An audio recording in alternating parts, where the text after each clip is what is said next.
Hi, I'm Michelle Sparks, narrator from Los Angeles, California, and you're listening to Bookin' Around Town with Jacques on the Audio Flow, connecting authors and readers one town at a time. Hi everyone, welcome to Bookin' Around Town. I'm your host, Jacques. So happy to be here with you guys. I do apologize that we've missed a few weeks of Bookin' Around Town, and unfortunately at this time, today's episode will be the last one that we have until late summer. So I do hope you enjoy it. Today we are booking around the town of Palm Bay with author Keira Gillett. Yes, Gillette, like the razors. And we talk about that too. And she is the author of the Zaria Fierce trilogy, which is a children's fantasy set of books. Very interesting. The colors of the book covers are amazing. The stories are amazing. And I really hope that you guys enjoy this episode.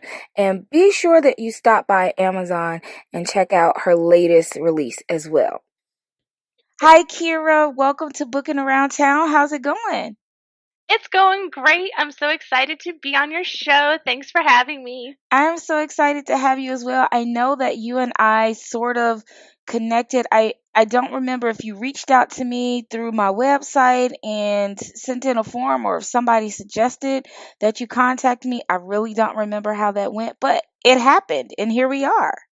Yes, actually, I found you first on Facebook in one of the audio book groups, and I was just like, that sounds amazing. I started to listen, and then I reached out to you, and I was like, I just wanted to. I was actually going to introduce you to my narrator first because I thought she should be on the show. She definitely should, and we should have you both back when your next book comes out in April. So we will have to have you both back on the show. And just so you guys know, I do meet a lot of people in groups, and sometimes all the names run together. But I saw now, of course, before this episode, I had to ask pronunciations of my guest's name because I didn't want to call her like Kiera or I would just mess it up. And then I messed up her last name. And so we know now it's Keira Gillett. Yes. Gillette, like the razor, Yep. she told me. Exactly. Actually, my dad has done genealogy and done all the tracing back, and I think he told me you we're related to that family, like 10 generations back. We shared like a grandfather or something. Oh, No that's stocks awesome. in it, unfortunately, but So no free razors for you and your family, huh? no, none, You none. just I missed it. wish. That's always fun when people do genealogies and you're like, I'm twice from 3 times removed from such and such and but yeah, I'll see none of that money ever and so it's just, oh well. But you've got It's the one of name. those cool throwaway facts. It really is. I wish I had a throwaway fact, but my name, I don't know where it came from, and I'm probably not related to anybody, which is totally fine. I will just live vicariously through you and your name. Hey, that's fine. And you know what? You're unique, one of a kind. So therefore, down the road, someone will be like, I'm related to Jacques. This is how. Oh, that is so cool. I think people should just make that up just so I can feel good about myself. No, I'm just kidding. But I but I am glad to have you on the show because I really enjoy chatting with authors who write children's stories and things like that because um I think getting children to start to read and enjoy reading at an early age is so important. And like in your bio, I read that you were raised to really enjoy reading and stories. And my generation was the same way. We went to the library at school all the time. Every weekend we were at the library reading. And so I just, kind of want to hear from you about, what was it that kind of tapped you and said, this is the journey that you should be taking and this is what you should be doing in your career. Oh, okay, sure. So, yeah, growing up, my mom was a huge reader. My parents' house is just filled with books. My house is filled with books too. Um, and she would come to my school every year in elementary school, and she would read the story Half Magic to my class, and it's one of my favorite stories.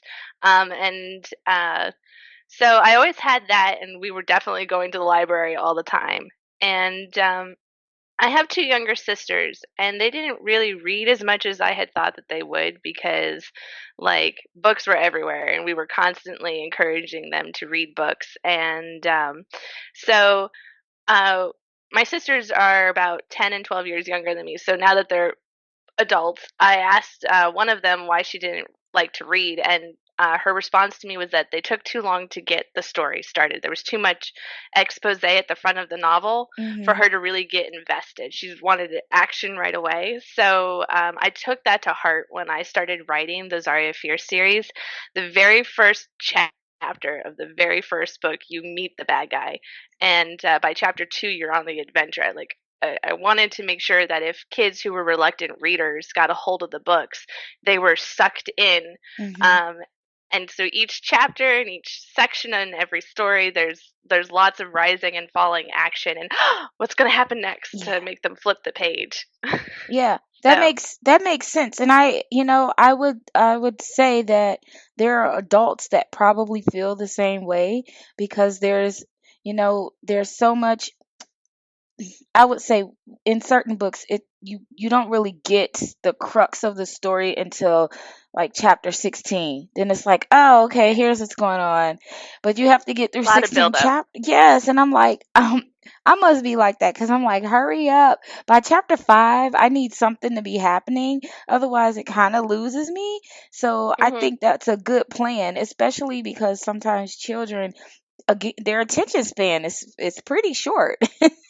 So if you don't Yeah, grab them at the beginning, like you said, then it's just, so thank you to your sister for giving you that good idea. advice because I always liked to read, so it didn't matter to me how long it took a story to get started because I was just like, if it was good, I was wrapped up in it.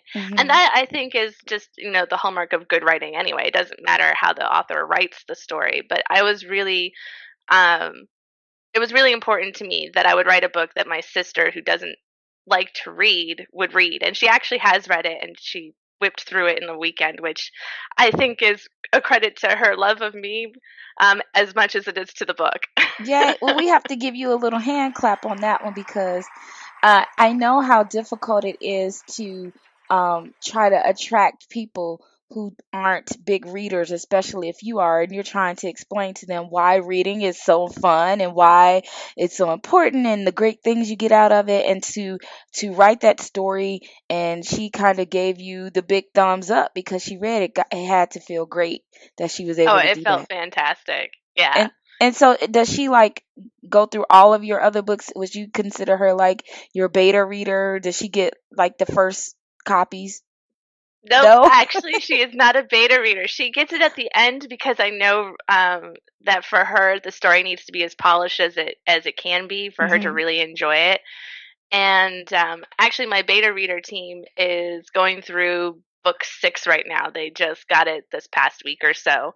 And so that involves one of my ex coworkers, one of my good friends from my sorority, and my mom. And I love my mom. I love her so much, but she's very unhelpful when it comes to certain things, when it comes to beta reading, because she's like, I'll ask her, what's your favorite part? And she's like, I loved it all. I really couldn't pick one. And I'm like, I love you, mom. Thank you. But, this That's is why not I have the helping. other two telling me what's wrong. But you got to keep mom involved. So you just keep her on the team so she can read it, and she feels like she's a part of the process. So I Yeah. totally get it. And And so she's a huge part of the process because she actually has a degree in English. So ah she goes through and she gets a whack at the book after I've done all of my beta reading and uh-huh. changes and stuff. So that way, before it goes to my editor, it's already a little bit cleaner. Oh, see, well, there you go. Mom is the first editor. She does the first run through, and so we enjoy that. And so I saw in your bio that you also work in IT. Is that Hmm. correct? And Yes. so how does that play into the way that you write or your writing style, or do you separate the two careers and they're just like two different things on two different planes? Um, I would say there's some convergence, but there's not a lot. Because writing's very creative, and so yes, IT work involves a lot of creativity. Because if you're coming across a problem you've never seen before, you have to figure out how to troubleshoot Mhm. that.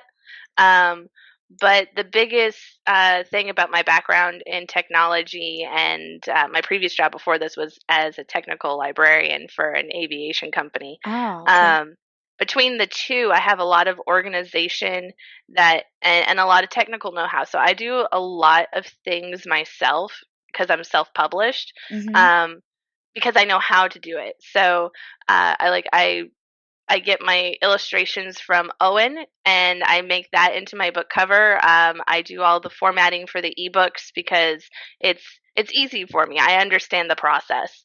So, and then I built my own website and I maintain it. So, I can save a lot of steps and that other authors might have to go through. Yeah, and I will just mention that looking at your book covers, they're really eye-catching.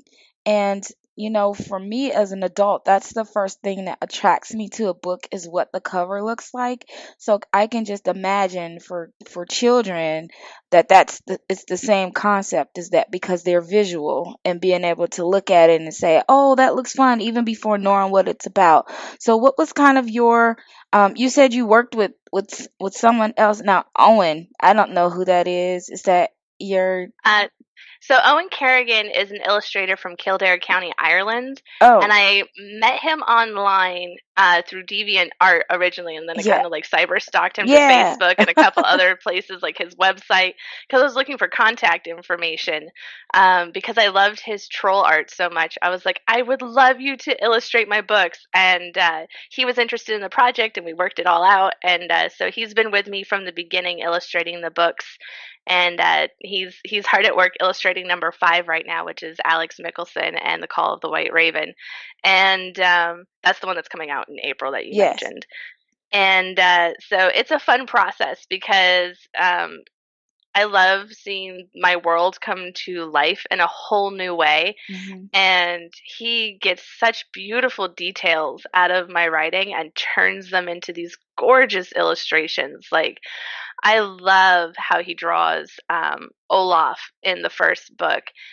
He's very, very creepy. You can sort of we're skyping, so she kind of has a video of me, so she can kind of see my background. I have one of the I illustrations up on a do. big banner, It's really pretty. and so he does all of the illustrations, both interior and for the cover art, and he does them in color for the cover. So we go through like a mock-up stage where he gives me a couple little different designs and we kind of like fine tune it for which one works. And so the fun part between the first 3 books and the new 3 books, which are about Alex, was figuring out how to make the covers match but be different. Mhm. And okay, so everybody, I am looking at the covers as I am chatting here, and again, it's just something really special about illustrations versus a photo or a stock photo because like you mentioned, the detail that goes into it. It's original, it's captivating. You look at it and you immediately want to go into the story, and it's fantasy, which I'm a big fan of. And so, Me too. when you, so you were writing, when you started your first series, Zaria Fierce, what was kind of your thought process in creating her character and her name and everything? What was your process in getting it down and making her the first part of your story? Okay, so that's actually a fun story. It started way back towards the end of my college career. One of my good friends and I, we shared a lot of Harry Potter fanfic back and forth between Mhm. ourselves because we were huge nerds.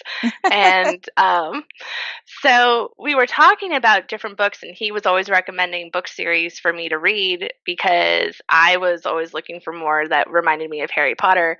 And at one point, he said to me, there's really no good, strong female characters leading stories in fantasy like there is for Harry Potter or Percy Jackson.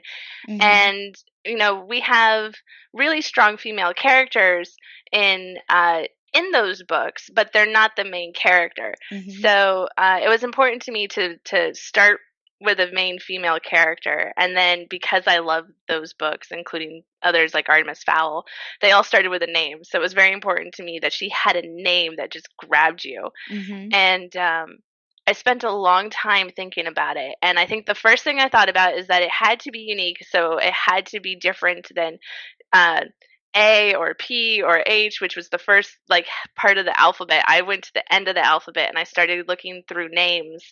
And I came across Zaria, which reminded me of my friend whose name is Zarabeth, and I just loved her name, but I knew I couldn't just name a character Zarabeth. I mean, she would love it if I did, but She really I couldn't would. I just couldn't do that. I didn't want to feel like I was just like going, oh, I like your name, here it is in the book, you know. Um, so and the reason I picked Zarya was because the meaning of the name is princess.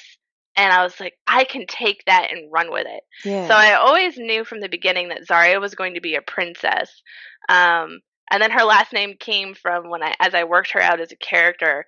I knew it had to be punchy because like Harry Potter is 4 syllables and Percy Jackson is 4 syllables and Artemis Fowl is 4 syllables. So it was Zaria, which is 3, and then Fierce became the fourth syllable for me.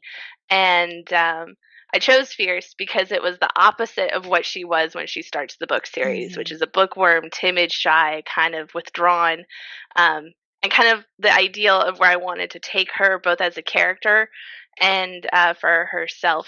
So I love the fact that you you kind of thought about some of the books that you liked, and it kind of took over that whole syllable thing. I never thought about the syllables in the title of a book, which is probably your IT brain that picked up on that, because I would have never thought of that. And I like that you said that you went to the end of the alphabet, which is so interesting, because in a lot of books you find characters there, all the names almost sound the same. There's a million Alexes, whether it's a girl or boy, and there's only so many Alexes that I can take in a book. And so Well, I hope it's okay when you're reading and listening to no, Alex and mine. that's different. Yours isn't even spelled the same. It's not Alex, and it's not ALC. So it's like totally different.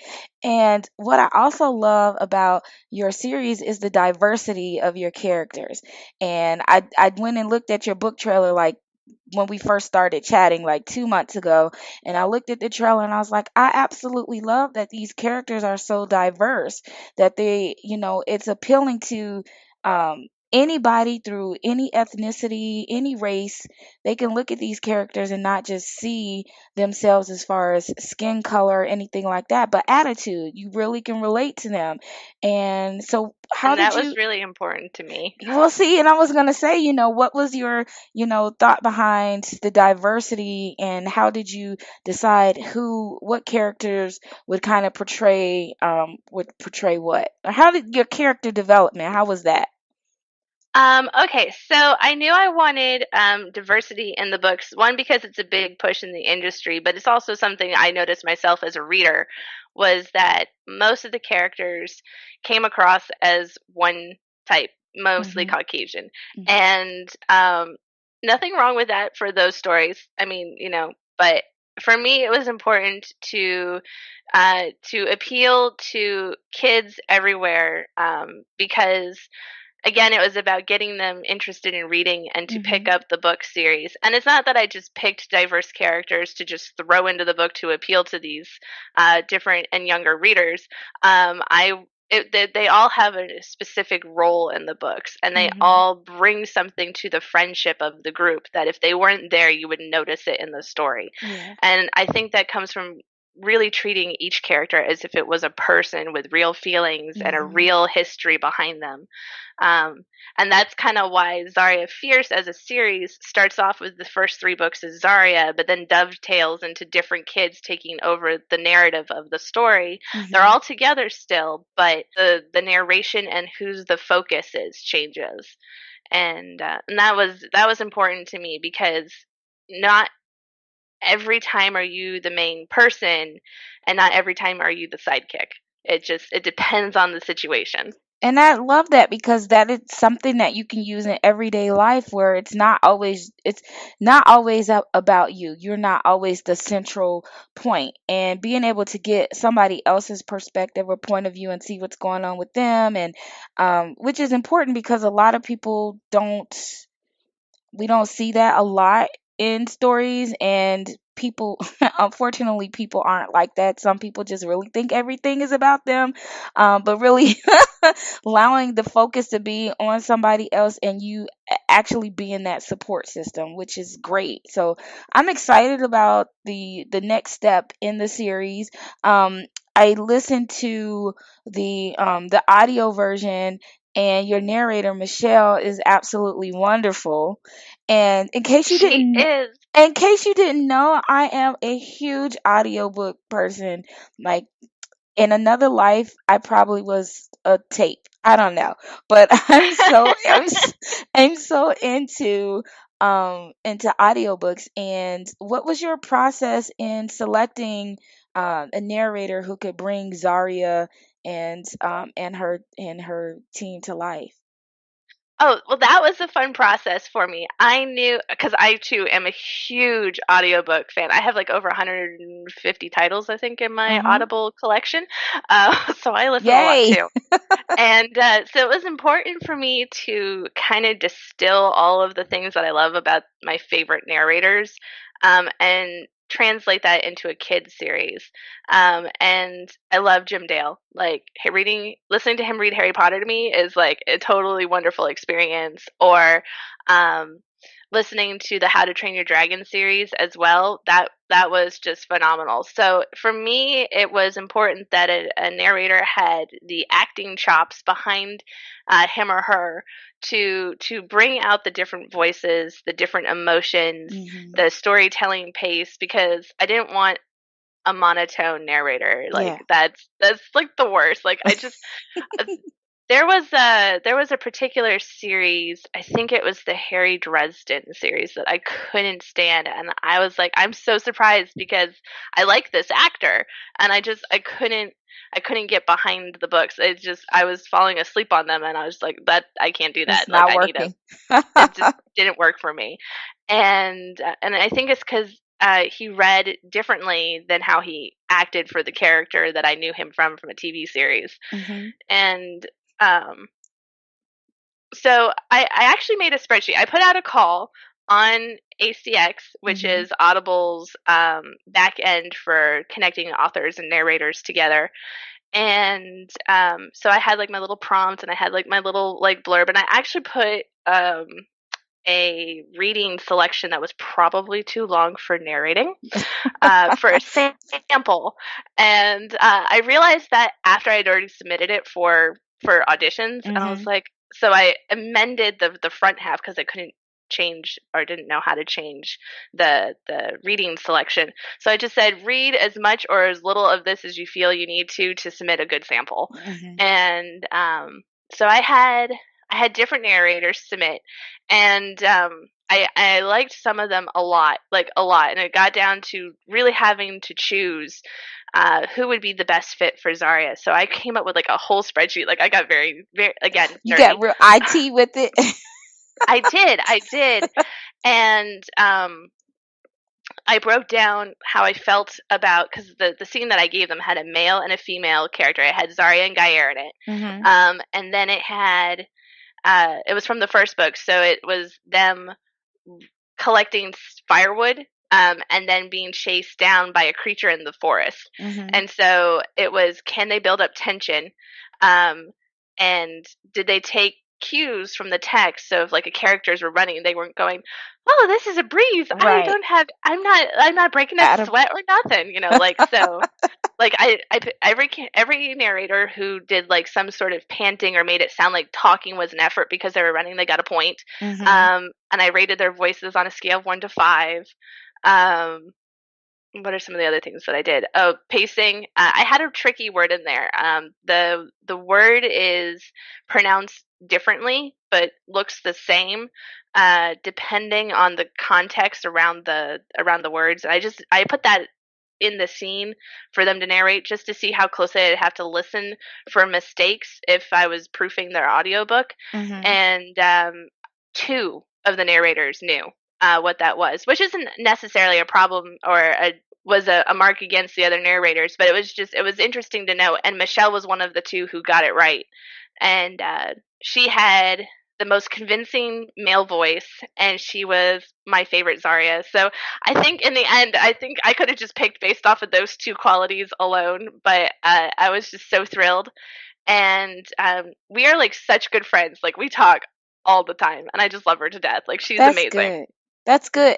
I love the collaboration that authors have with their narrators, and they build these relationships, and it's, it just starts, you kind of just fall in love with their voice. And that's part of my other show, the audio flow, is love at first sound. You hear it, and when you immediately connect to it, and you say, that's my Zaria.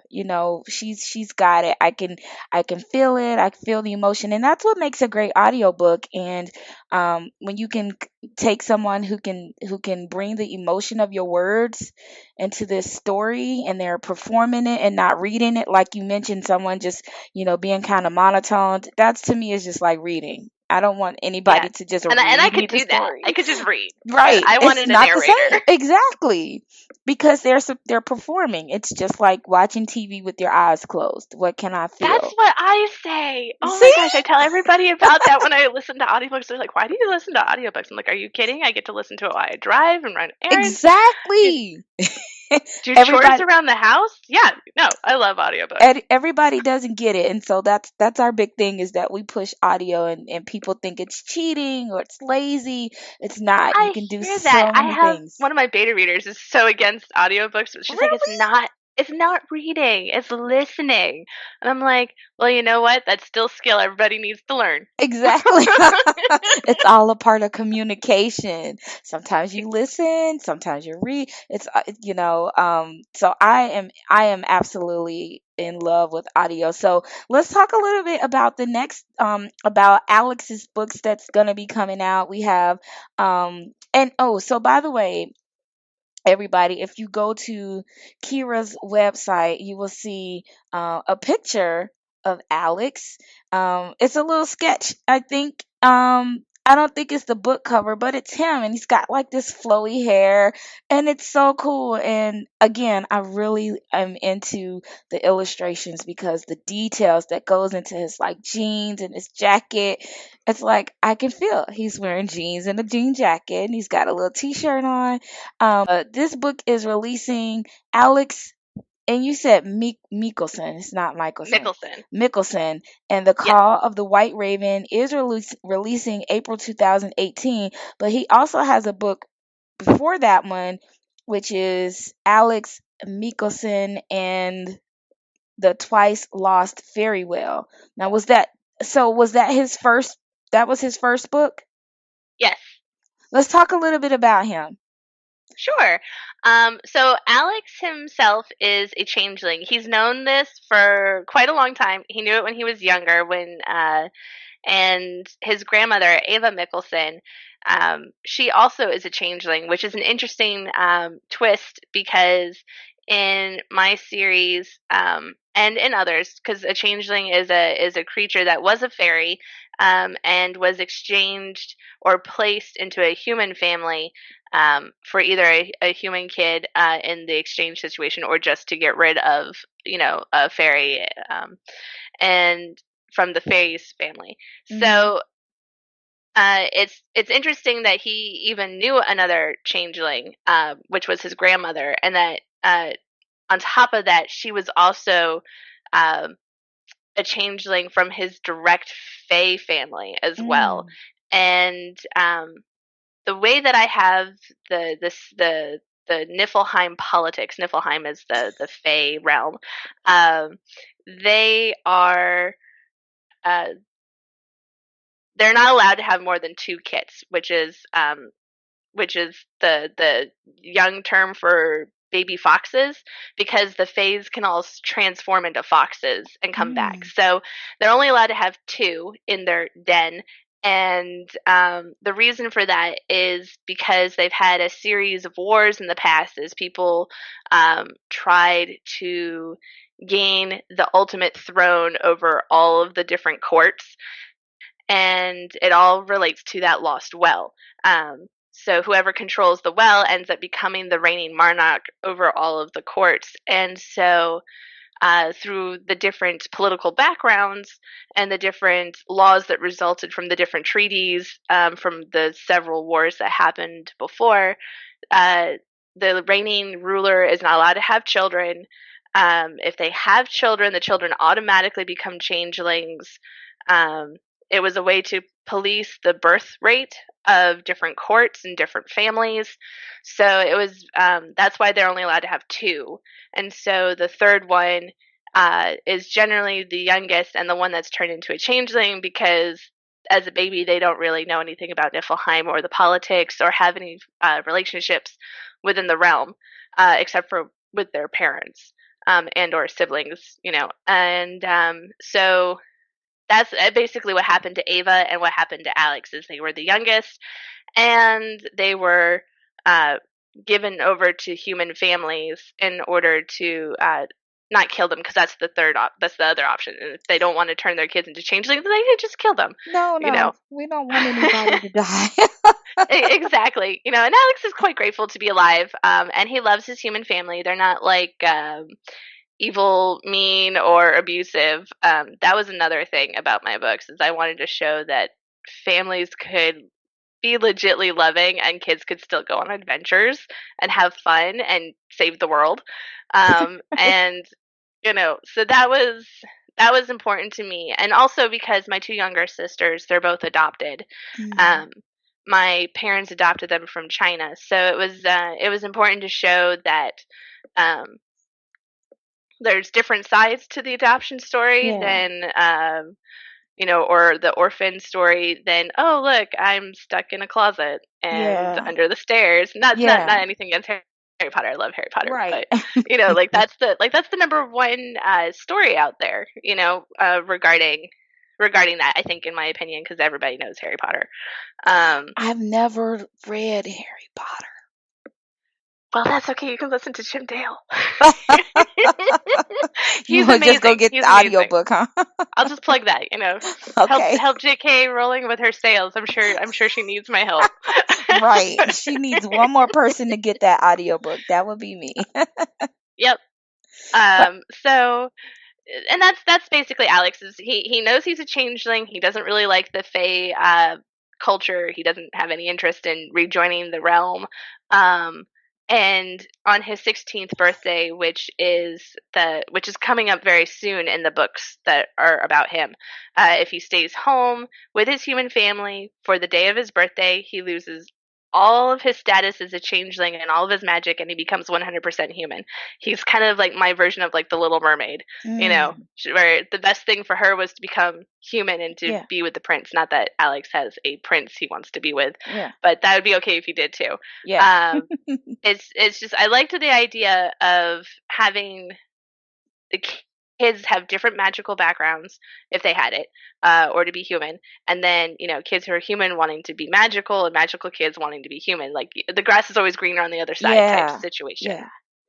I like it. There was so many different facets that you mentioned in that story that is just, related to a lot of things when you mentioned about the courts and the ruling, the families, and it's just, even though it's considered fantasy, it's a lot of things that we can look at and apply it to, things that happen now. And just like you mentioned about being able to show about adoption and how this version of adoption and how that translates into what people actually face, and that it's not all negative, which is good to see. And so one thing that I wanted to ask you about is about your world building, because generally when people write in fantasy or paranormal, they have to build and create these worlds that are really, is different. And so what was kind of your process in being able to build these worlds that are outside of where we live? Okay. So the background, which goes back to creating Zaria Fierce as a character, is I had her really, really quickly. Like every time I tried to write her story, I refined her more and more as a character. And every time I put her in a new setting or a new plot, she just basically, stuck her feet in the ground and said, "I'm not moving another inch. You're tossing this draft and we're not continuing. This is not my story." And, like she was in like a Beauty and the Beast retelling. She's like, "Nope." She's like, "Nope." And, I put her in like a series of magical schools where she was going to end up in the school for misfits. And she's like, "I am not a misfit." I'm like, "Okay, you're not Don't a you misfit." love when your characters talk to you and you're like, I okay. do. I do. It makes it very, very easy to write them because they have a very strong voice. And I put her in different places. Like I started her off in Russia, and because I'd been to Russia and I thought it was a beautiful country. But she was like, "Nope, I can't do it." She's like, "It's not me." And so then I put her in Canada. She's like, "No, they're too friendly here." She's like, "There's not enough like uh, bad guys running around, I don't think." And I was like, "Well, I'm okay." And then I've also been on a cruise to Antarctica, so I thought, well, okay, I want to put her there. And then I was like, but wait a minute, there's only scientists and penguins, so that doesn't really work. And so then I started thinking, well, what's the common theme between all these places? And it was somewhere cold. So I thought about somewhere cold that I would love to go. And I've been to Finland, but I hadn't been to Norway. And so I was like, I'll put her in Norway and we'll see how it goes. And that's when Olaf kind of like just appeared out from under his bridge. And I was like, okay, I know this is it, because now my bad guy is talking to me too. And for the rest of the world building, it was diving into fairy tales and folk tales and mythology. And like I read and read and read and read and read and read and read and read a lot of that stuff as I was building it.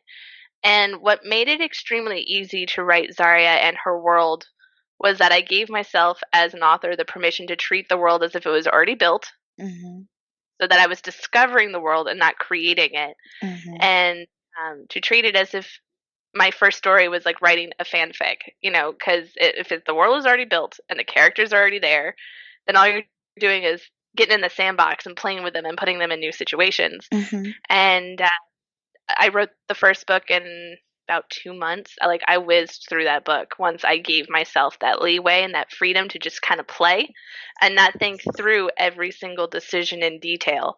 And that's really helped me with the rest of the story, because that kind of is what happens like in book 4, which is Alex's first book. I was planning to take them to Jotunheim to go see to go see the giants. And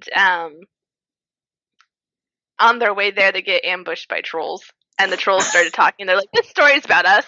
It's about us. It's not about giants." And I was like, "You know what? I'm cool with that. We'll explore this." And as I explored deeper and deeper into that plot twist, it became the main plot instead of a plot twist. And so it's just, I love it because they're all the characters are so vocal for me. And then they kind of tell me when I'm trying to force something.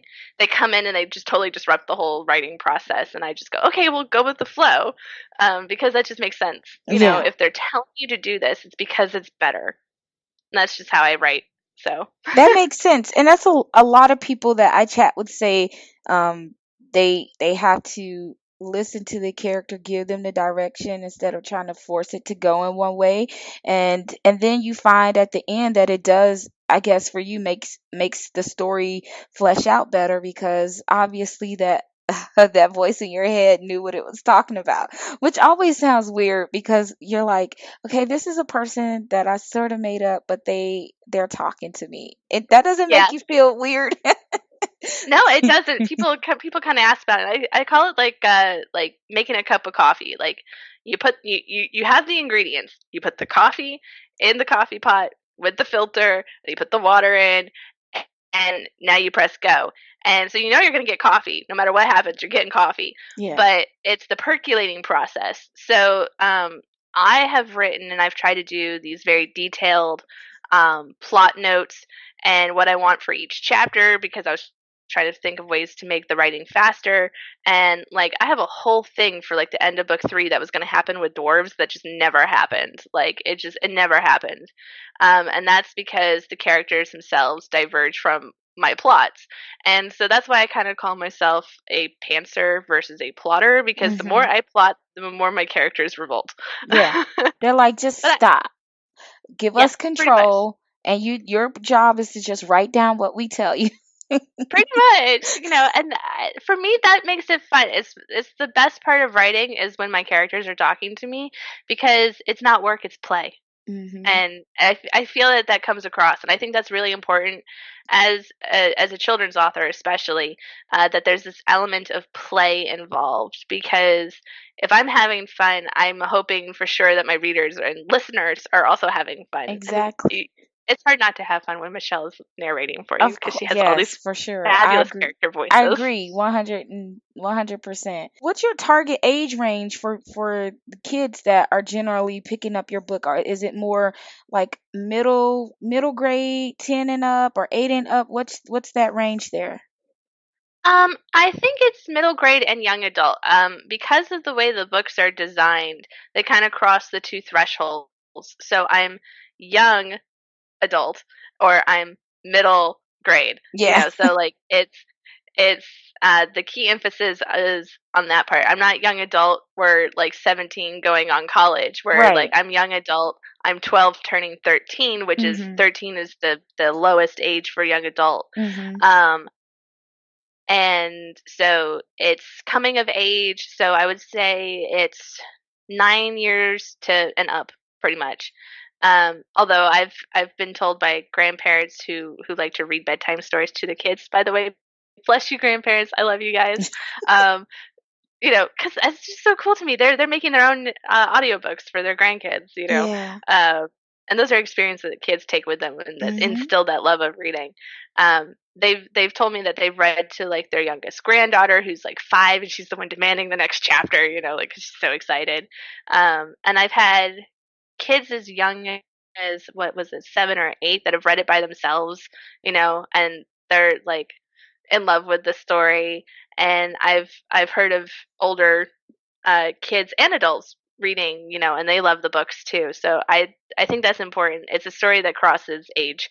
Yeah, I So. love that. And when you mentioned about the grandparents reading the story, that sort of reminded me of The Princess Bride, which Mhm. so now I'm picturing somebody, reading and their grandson or granddaughter is like, that doesn't make sense. Wait, keeping the grandparents like, just let me finish reading the story. It'll all make sense Yep. as you go on. And what I love about children's or middle grade and young adult in this age range that you mentioned is that there's a conflict, but then there's also a moral to it that you kind of take away with you, like, here's the consequences if you fall into this, and here's what happens, as you're going. And how you mentioned at the beginning excuse me, of Zaria's story, you know my voice is going away, what kind of person she was. And then as she grows and evolves, over the story, and she, learns some things,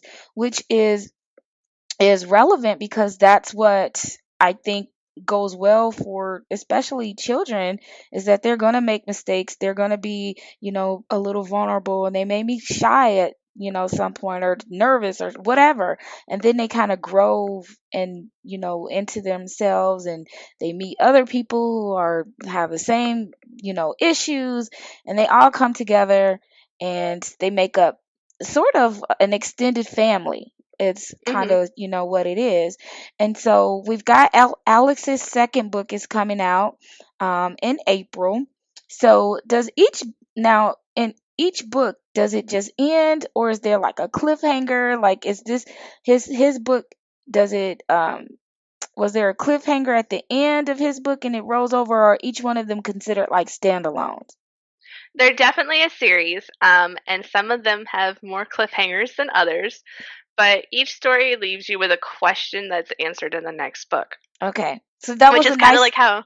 Yeah, Oh, go yeah, it's just ahead. kind of how like I write the chapters. I answer something, but I leave you asking the next question, which you find out in the next chapter, and that just it's the progression. I've always had that in me. So the book comes out in April. So how long will we have to wait for the next book? Because on cliffhangers, I'm always like, I can't believe they left me. And then it's like, well, when is the next book coming out? And if you say like 2019 or something, then I'm gonna cry. Okay, so I see you shaking your head, so that's a good thing.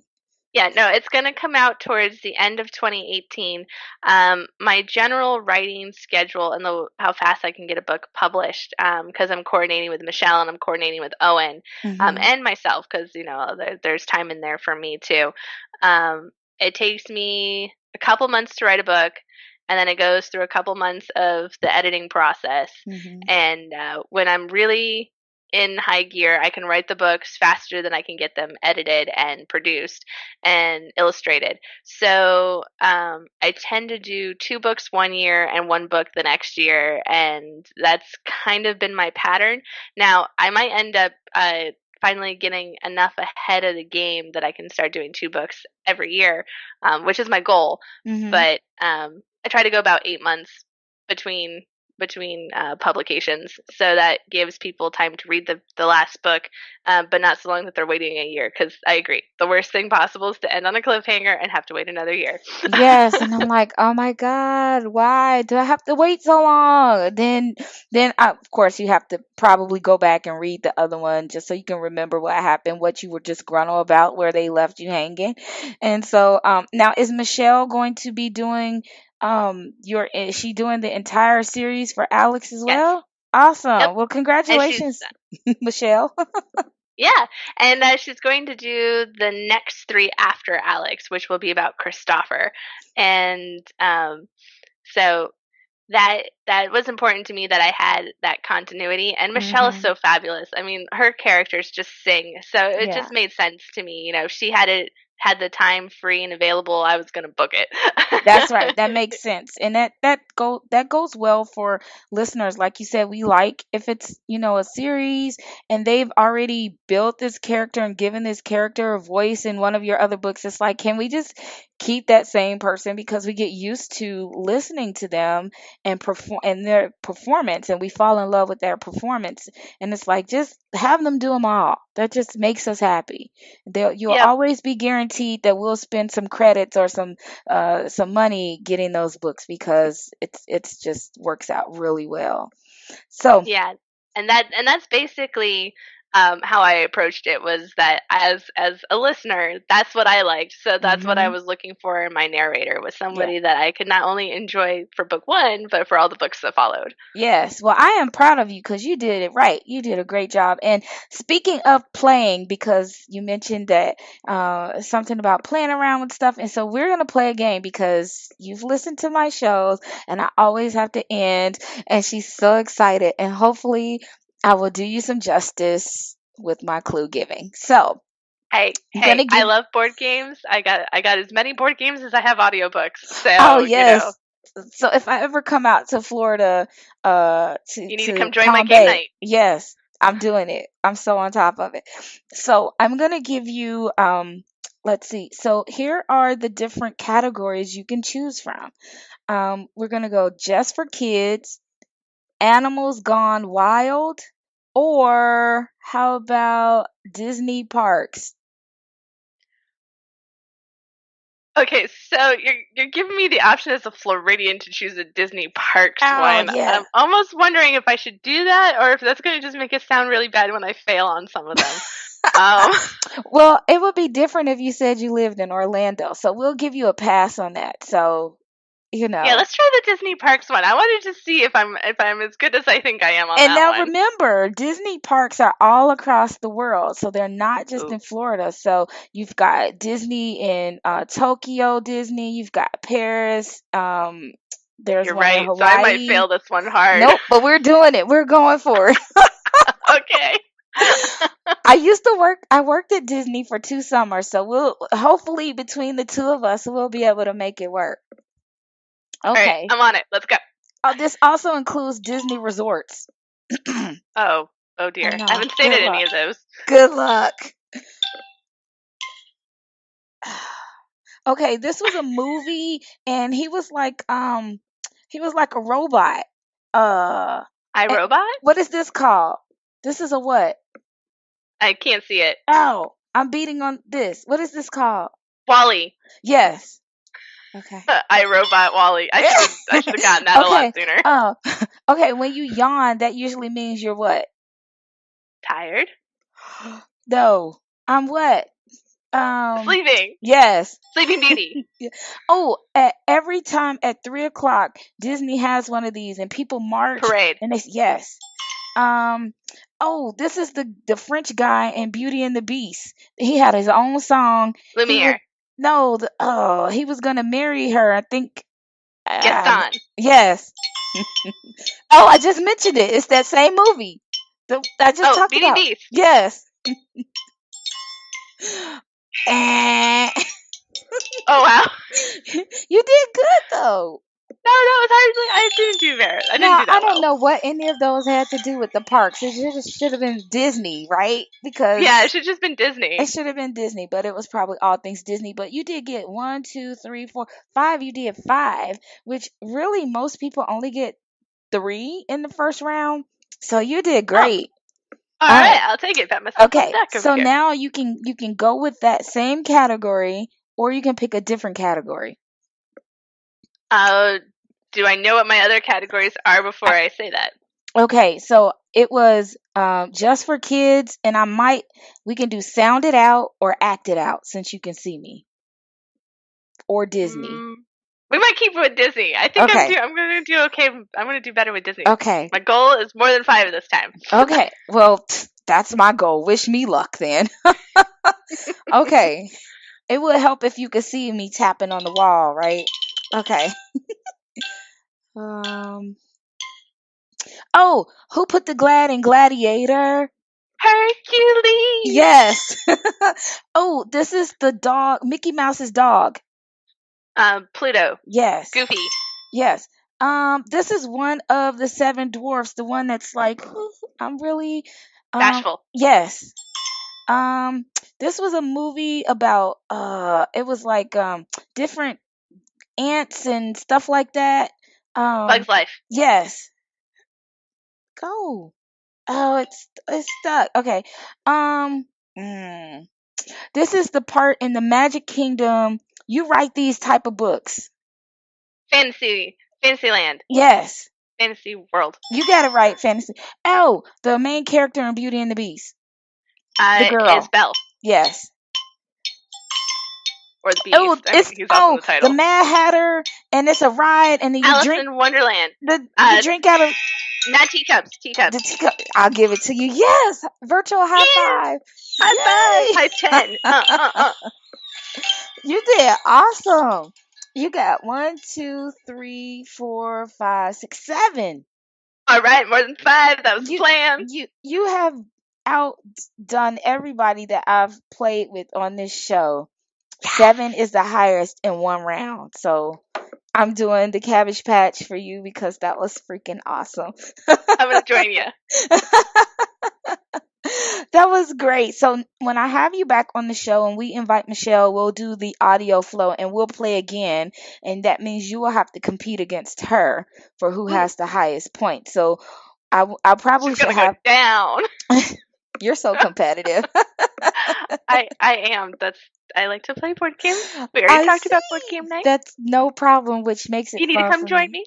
I am. As soon as I get to Florida, I might just pop up one day and be like, I'm in town. What you got? And we'll go to on? Disney too. We'll make it a well-rounded trip. See, yes, we are Insta friends now. Hug. I'm feeling it. Hug.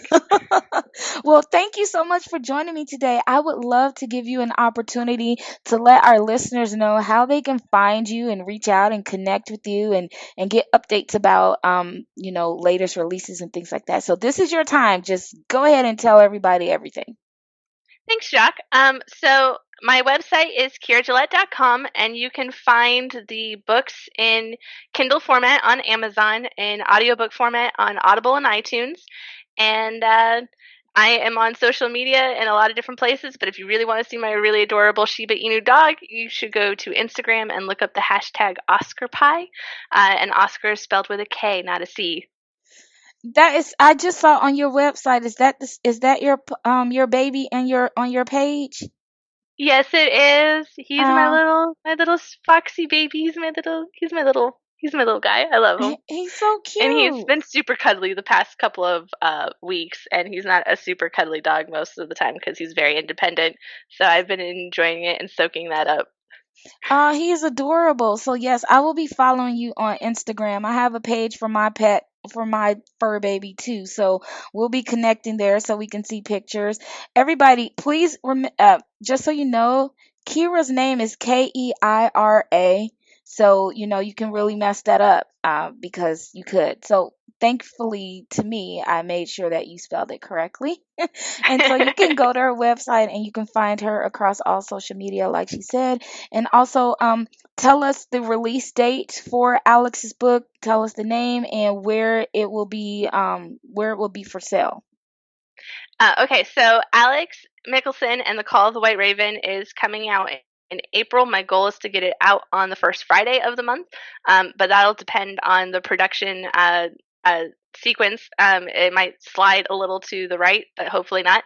I try really hard to keep it to the dates that I pick, which is the first Friday of every month when you look at how I've released the other books. And it will be available in paperback, ebook, and audio. So that is the goal. Yay! So And it's a little hard sometimes to predict when Audible will release an audiobook. So we're going to try to get it done where it goes through the quality control in time to come out for that first Friday, but it might be a few days late or a few days early, depending on how that goes. now, do you have a newsletter or anything that would keep us up to date about releases? I do actually. If you go to my website and you sign up, not only are you going to get all that fabulous news and information and behind the scenes stuff, you will also get access to backgrounds for your computer from Owen and all of the illustrations that he has done for the book. So I totally recommend it. One, because I'm awesome, and two, because Owen's artwork is also awesome. Yay! We like desktop wallpaper, so I'm gonna go over and see what I can find on there. And yeah, it's just been so wonderful chatting with you. I am a big supporter of anything that has to do with children and young adult and everybody. The story, Zaria is amazing. Her friends are amazing. You've got to pick it up. So if you are into fantasy, you will definitely enjoy this series. If you love audio, you will enjoy the audio because I have, and I'm giving you that recommendation. So either way, whether you want to read it, you want to listen to it, either way, you can't go wrong in either direction. So again, we thank Keira Gillett for being here with us today on Booking Around Town. And remember, Booking Around Town connects authors and readers one town at a time. Hi, you've been listening to Booking Around Town with Jacques on the Audio Flow. To listen to this episode and other episodes of Booking Around Town, visit us at www.theaudioflow.online. You can also listen to this and other episodes on iHeartRadio, TuneIn, Google Play, iTunes, Spreaker, and YouTube. Remember, Booking Around Town connects authors and readers one town at a time. Don't forget to download your free audiobook today. Go to audibletrial.com/theaudioflow. Again, that's audibletrial.com/theaudioflow for your free audiobook. Thanks for listening.